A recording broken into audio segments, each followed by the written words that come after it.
relatively short notice so that we could give you an update from the chief.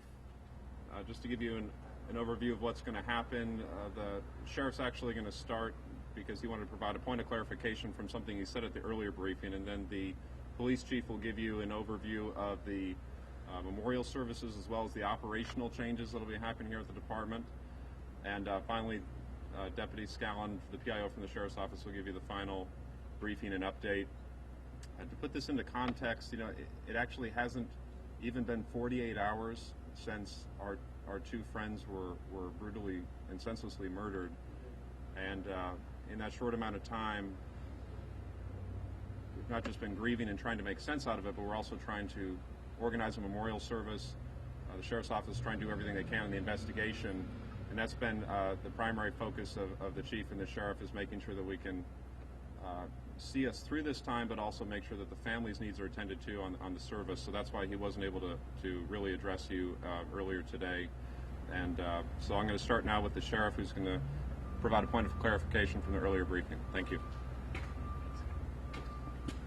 Thank you. Welcome back. A point of clarification from our earlier briefing. I gave you information that's been somewhat misinterpreted and unfortunately is being repeated and misreported. What I gave you in a synopsis of what occurred on Tuesday when Detective Sergeant Baker and Detective Butler were at the Branson 40 address, I gave you a description of them having been there for some 20 odd minutes. And I may have misrepresented that they were with the suspect Goulet that entire time, and that is not what I meant to tell you, or I hope that isn't being reported. The detectives were on scene for roughly 20 minutes, and they were trying to ascertain the actual physical address of Goulet, and they went to a number of different homes at that location. So that took up some time.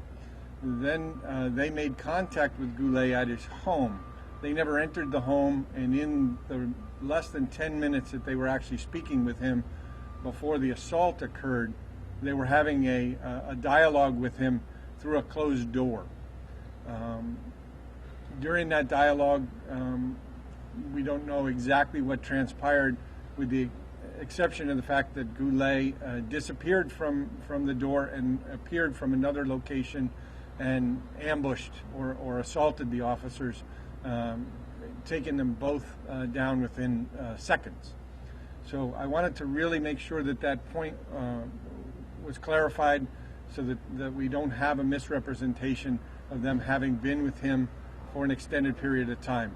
They literally did not have any physical contact with him until he appeared shooting.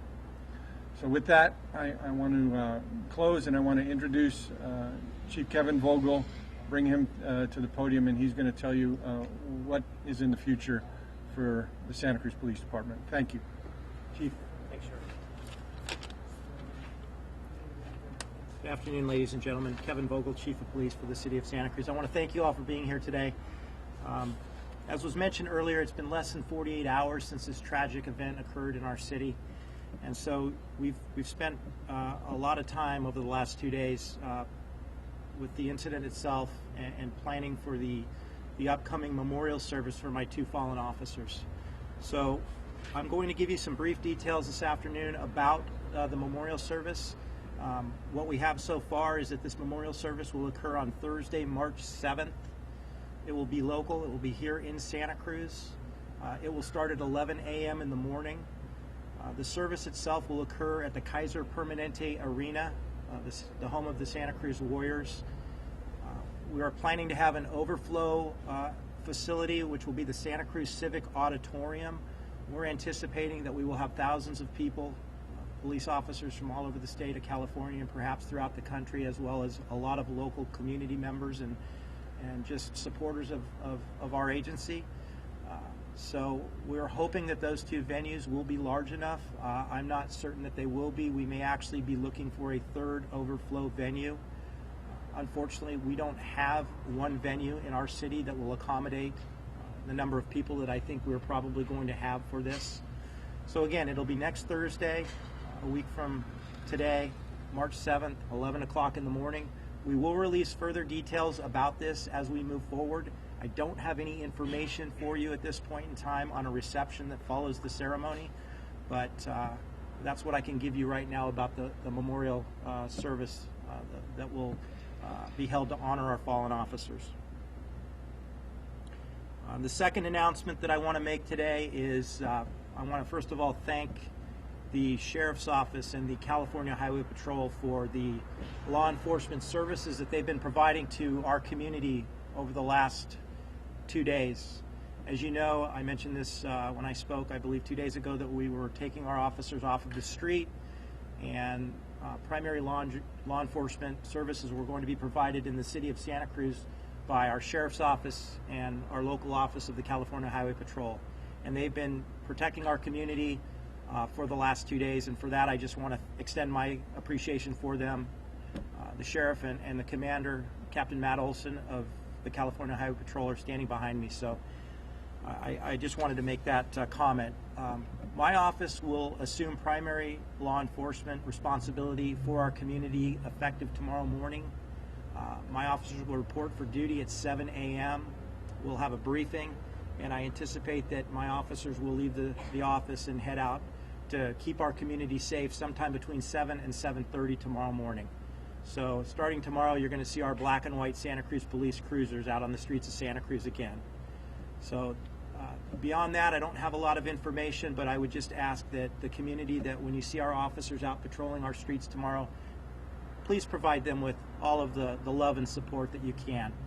It's been a tough 2 days here at the police department. We've got a rough week ahead of us, and I'm looking forward to getting them back on the streets tomorrow.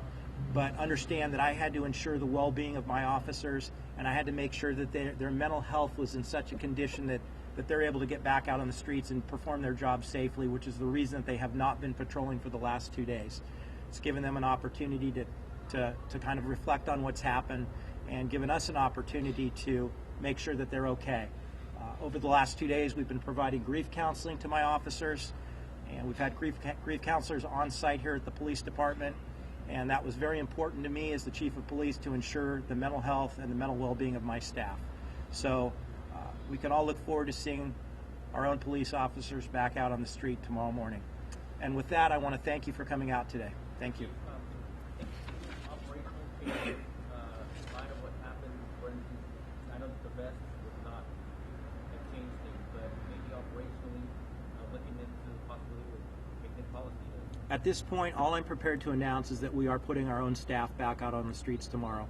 There's a lot of issues that I'm sure we're going to be looking at as we move forward, but my announcement today is that my staff will be out patrolling our community effective tomorrow morning. Thank you. There are no more questions, sir.